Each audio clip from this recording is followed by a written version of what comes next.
विज्ञान हमारी शुरुआत के बारे में एबोरिजिनल और इस्लामिक दास्तानों के साथ साथ बना रह सकता है।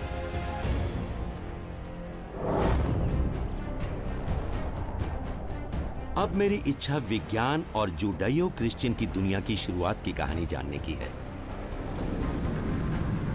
इसलिए मैं आया हूं रोम, जहां माइकल एंजेलो की शानदार Sistine Chapel ceiling Book of Genesis को चित्रों में झलकाती है।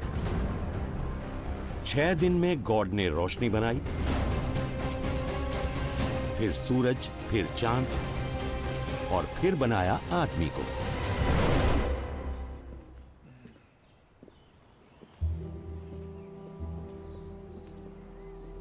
मैं मिलने आया हूं पोप के chief science representative monsignor Marcelo Sanchez Sorondo से। तो आप हैं chancellor Pontifical Academy of Sciences के? जी बिल्कुल। ये कब शुरू हुई और क्यों? 1603 में। 1603? यस। और पहली जनरेशन के लीडर थे गैलीलियो। तो एक नई एकेडमी बनाने का सोचा गया जहां चीजों के होने के साइंटिफिक रीजन डेवलप किए जाएं। हम दुनिया के आइडिया को 2 अलग-अलग तरह से देखते हैं। इनमें से एक तो है जेनेसिस और एक है बिग बैंग। दरअसल बिग बैंग कोई क्रिएशन नहीं है, ठीक है? क्योंकि हम नहीं जानते, हमें नहीं पता कि बिग बैंग से पहले आखिर था क्या। यही तो सवाल है मेरा। और यही वजह है कि क्रिएशन का कोई ताल्लुक नहीं है इस बिग बैंग से। दूसरी बात ये कि बाइबल का जो क्रिएशन का आइडिया है वो कोई साइंटिफिक आइडिया नहीं है। या कहें कि साइंस ना इसे साबित कर सकती है ना इनका। बिल्कुल, हम कहते हैं बाइबल में ही है क्रिएशन का आइडिया, पर जियोलॉजिकली माने तो ये क्रिएशन साइंटिफिक नहीं है क्रिएशन के हिसाब से। Thank you Andy. Catholic church अब बुक ऑफ जेनेसिस को कायनात के शुरू होने की हूबहू दास्तान नहीं मानता। असल में तो बिग बैंग को सामने रखने वाले पहले वैज्ञानिक जॉर्ज लेमेट एक प्रीस्ट और पॉन्टिफिकल एकेडमी ऑफ साइंस के सदस्य थे। तो गॉड में यकीन होना आज की कॉस्मोलॉजी में कैसे फिट बैठता है? इस गजब की ऊंची मेहराबदार सीलिंग से लगता है कि हम पहुंच गए हैं जन्नत में। जी हाँ, एक तरह से कह सकते हैं। इसमें जन्नत को ही दिखाया गया है, a theological heaven। मेरे साथ हैं फादर जिसेपी टेंजेला नीटी, जो वेटिकन ऑब्जर्वेटरी में एक वैज्ञानिक हैं। आपसे मिलकर बहुत ही हैरान हूं मैं। आप एस्ट्रोनॉमर हैं और आप एक होली मैन भी हैं। जी, मेरी फील्ड ऑफ स्टडी रही है radio galaxies, quasars, extragalactic objects, और ये एक अलग तरह की जन्नत है। मुझे याद है जब हम देख रहे होते थे गैलेक्सी स्पेक्ट्रा को, तो मैं स्पेक्ट्रा का वेट करते वक्त प्रे किया करता था और कहता था, गॉड, आपने ये जो शानदार यूनिवर्स दिया है उसके लिए मैं आपका शुक्रगुजार हूँ। उस सब के बीच किसी पॉइंट पर आपके मन में सवाल आया होगा कि ये कायनात बनी कैसे है। हम मानते हैं, मतलब एक बड़ा फर्क है बाइबल में कायनात की शुरुआत पर लिखे हुए और विज्ञान के लिहाज से बिग बैंग के बीच में ये फर्क बहुत ही ज्यादा है। अगर मजहब के नजरिए से बात करें तो दुनिया की शुरुआत का बहुत मेल है बिग बैंग से, क्योंकि पहली वजह की जरूरत तो होती ही है। क्रिएट करने वाला गॉड स्पेस टाइम से परे है, वो टाइम की हर हद से परे है। तो दुनिया को बनाने का काम आखिरी काम तो है ही नहीं, क्योंकि क्रिएशन वो जरिया है जिससे गॉड यूनिवर्स को बराबर थामे रखता है। जिसेपी और उनके जैसे दूसरों के लिए कॉस्मोलॉजी में न सिर्फ डिवाइन क्रिएशन की गुंजाइश है, बल्कि ये नए तरीके भी पेश करता है ईश्वर को स्पेस और टाइम के रहनुमा के तौर पर समझने के लिए।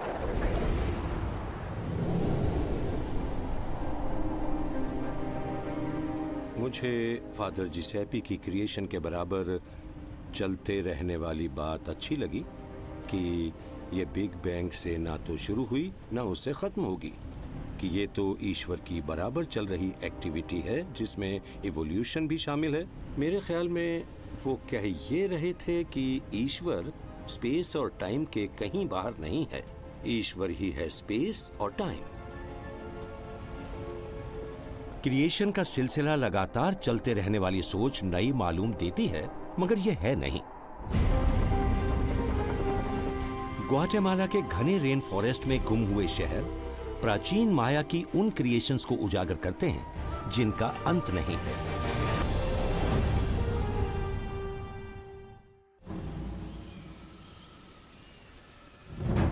हम क्या समझें अगर क्रिएशन किसी एक लम्हे में ना होकर कई लम्हों में हुई हो? मैं जा रहा हूं प्राचीन माया साम्राज्य के खंडहरों को खंगालने। हम जिस जगह पर जा रहे हैं वहाँ थोड़ा दलदल है, जहां एक नई खोज मायंस की शुरुआत की कहानी पर रोशनी डालती है।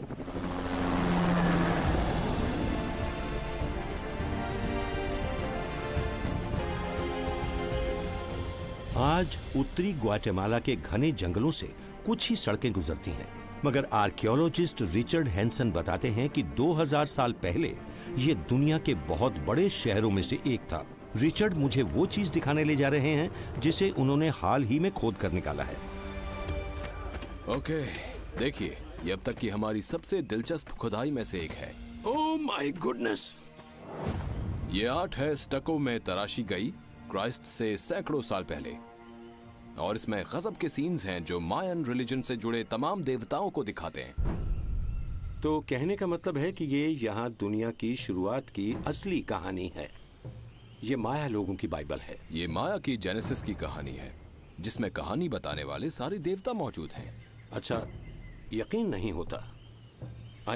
सोच कर देखिए कि ये 15वीं या 16वीं सदी में नहीं तराशी गई, कम से कम 2000 साल पहले तराशी गई है। ये मायंस के मुताबिक कायनात की शुरुआत की कहानी का अब तक मिला सबसे पुराना वर्जन है।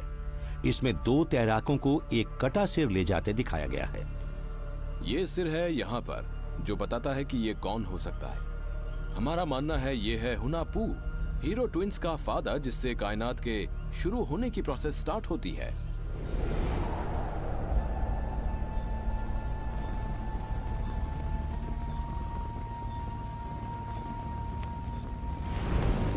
Gracias a Hao. Gracias al corazón del cielo. Gracias al corazón de la tierra. Gracias al corazón del agua. दुनिया के शुरू होने की इस कहानी के हिस्से आज भी एक धार्मिक रस्म की बदौलत बचे हैं, जिसमें शामिल होकर मैं अपने को खुशकिस्मत मानता हूँ। Gracias al corazón del fuego.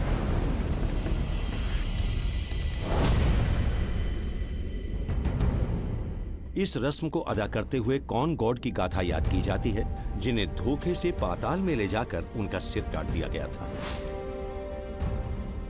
Hero twins के नाम से मशहूर उनके बेटे उनको बचाने जाते हैं, मगर वो पाताल में तभी पहुंच सकते हैं जब जलकर राख हो जाएं। उनकी राख जैसे ही जमीन के नीचे बहते पानी में मिलती है, हीरो ट्विंस फिर जी उठते हैं। कौन गॉड के सिर के साथ वो धरती पर लौटते हैं और उसे जमीन में दफन कर देते हैं।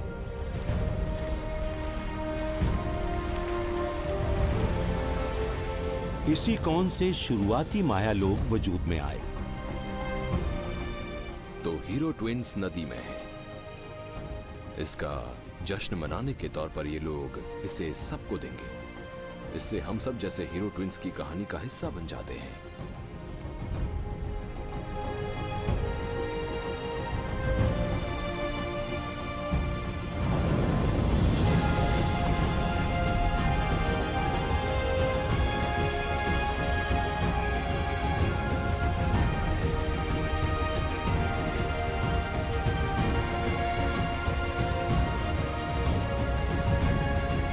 हम एडम और ईव के नाम पर कोई रस्में अदा नहीं करते, मगर हीरो ट्विंस माया संस्कृति के लिए अहम थे। उनके मरने और फिर जन्म लेने की कहानी उनकी खास फसल कौन की पैदावार से जुड़ी है।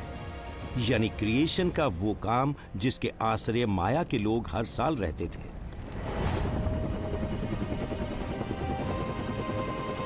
और रिचर्ड बताते हैं कि उनके आर्किटेक्चर में भी क्रिएशन पर खास ध्यान होता था। ये ताकत के उस सोर्स को झलकाता था जो उन्होंने जन्नत में देखा था।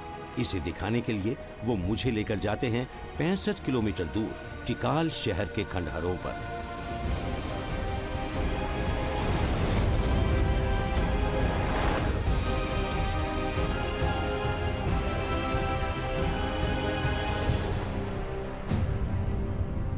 यहां टेम्पल्स 3-3 के समूह में बनाए गए हैं।